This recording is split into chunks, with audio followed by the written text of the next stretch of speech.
Umabot na sa 35 ang bilang ng mga namatay matapos na tumama ang magnitude 7.8 na lindol sa ilang bahagi ng Mindanao kahapong umaga, June 8. Batay sa huling update kagabi ng Office of Civil Defense Region 11, umabot na sa 35 ang bilang ng mga namatay sa pagtama ng malalakas na lindol. 31 sa mga ito ay naitala sa Sorsogon Region, habang 4 naman ang sa Davao Region. Aabot naman sa 144 ang bilang ng mga nasugatan. Habang may 4 na nawawala mula naman sa Jensan ang patuloy na hinahanap ng mga rescuer.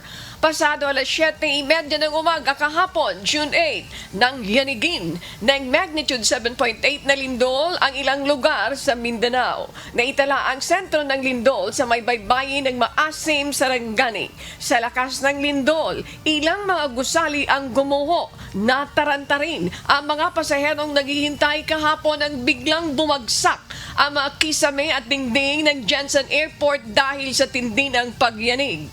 Habang nagkasira-sira rin ang bagong bukas na Bukana Bridge sa Davao City dahil sa lakas ng lindol. Samantala, napalitan rin ng matinding takot ang naramdaman ng mga estudyante sa unang araw ng kanilang pasukan, imbes na pagkasabik matapos silang makaranas ng malakas na lindol sa kalagitnaan ng kanilang flag raising ceremony kahapon. Sa ngayon, patuloy ang isinasagawang search and rescue operations, pati na ang assessment sa pinsalang idinulot ng malakas na lindol.